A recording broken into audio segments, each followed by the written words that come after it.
সবাইকে আমার ইউটিউবের যারা মাই ফ্লাই চ্যানেলের দর্শক সবাইকে অনেক অনেক অভিনন্দন।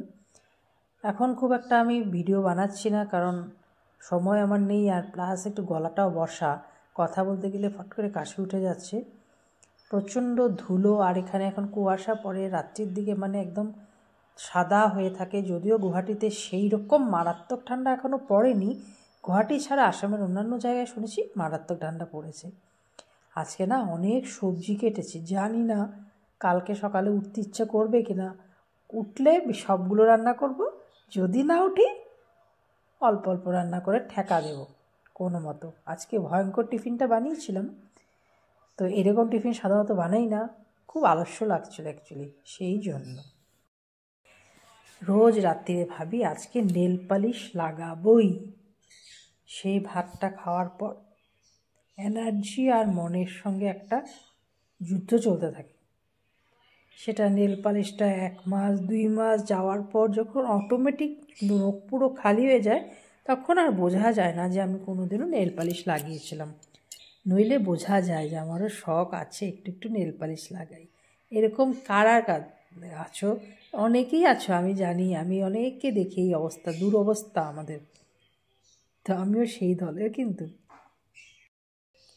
ডিমের অমলেট বেশি স্বাদ না ডিম সেদ্ধ স্বাদ? আমাকে সবাই বলো দেখি, কার কার কি অভিমত। আচ্ছা, ডিমটা খাওয়ার সময় ডিমের সাদা অংশটা আগে খাও না কুসুমটা আগে খাও?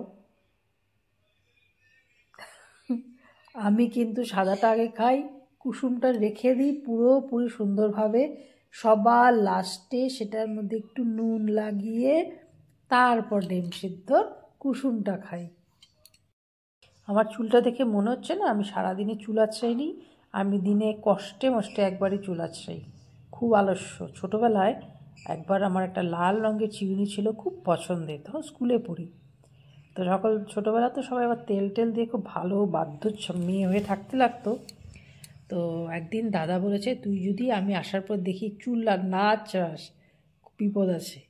আবার সেই যথারীতি দাদা রাত্রিবেলা এসে দেখেছে আমার চুল আঁচড়ানো না, পাগলের মতো চিরুনিটাকে নিয়ে 2 টুকরা করে ফেলে দিয়েছে, তাও শুধরালো না। এরকমই থাকলাম। বয়স ভালো, স্বভাব যেটা অরিজিনালি কখনো শুধরায় না, সেটাই সত্যি কথা। বুঝি সবই, করি না। সবসময় বোরিং বোরিং ভিডিও দিতে দিতে না আজকে ভাবলাম কি একটু এইসব করি, সবাই তো একটু দেখুক আমারও একটু কী কী আছে ভিতরে। আমি যাদের সঙ্গে পরিচিত তারা জানে অরিজিনালি আমি কী।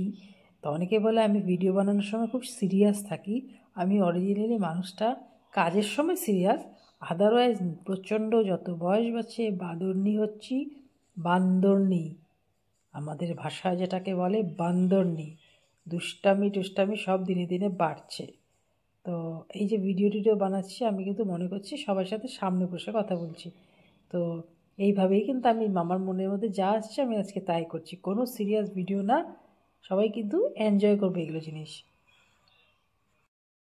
আজকে যেমন আমি ভয়ঙ্কর টিফিন বানিয়েছি, আলস্যে ভরা, রাত্রির ডিনারটাও ভয়ঙ্করই, কারণ আমার ইচ্ছা আজকে করছেই না রান্না করতে। কি করব, পারছি না, মনকে জোর করেও তৈরি করতে আছি। সবজি কেটে রেখেছি, 3-4 রকমের রান্না সকালবেলা আমার 9:30টার মধ্যে কমপ্লিট করতে হবে। দেখা যাক, যদি করতে পারি নিশ্চয়ই আমি সবগুলো দেখাবো কি কি ব্যবস্থা করে রেখেছি, অনেক কিছু। সব সময় সিরিয়াস হয়েছে, বয়স বেড়েছে, এগুলো করে কি কোনো লাভ আছে? কিছু লাভ টাভ নেই। আমি এগুলো করতে করতে চলে গেলে চকলেট খাই, আমরা হাজব্যান্ডে চকলেট সমানভাবে ভাগ করি। ছোটোবেলা যেমন করতাম বোনের সঙ্গে, তাই তোরটা একটু বেশি নাকি রে, আমারটা একটু যেমন কম, এখনও সেম চলে, একদম সমান ভাগ হতে হবে দুজনেরটা। তো এগুলো জিনিস না, ওই যে বয়সটা বেড়েছে সংখ্যায়, এই দিকের থেকে কিচ্ছু বাড়েনি। এখনও দুঃখ হয়।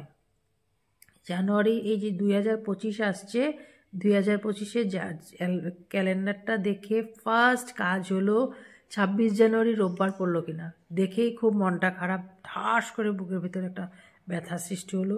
তারপর বিহু আসছে, ভোগালী বিহু। যারা আসামের তারা তো আমরা জানি ভোগালী বিহু কি, যারা আসামের বাইরে বেঙ্গল বা অন্য জায়গার থেকে বা মকর সংক্রান্তি যেটা সেটাকে আসামে বলা হয় ভোগালী বিহু।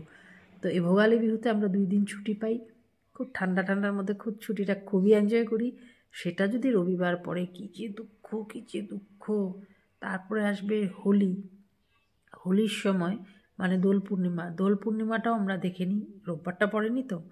তারপরে আসবে পয়লা বৈশাখ, সেটাতেও আবার 2 দিন বন্ধ, হোলিতে 2 দিন বন্ধ, এদিকে 2 দিন বন্ধ।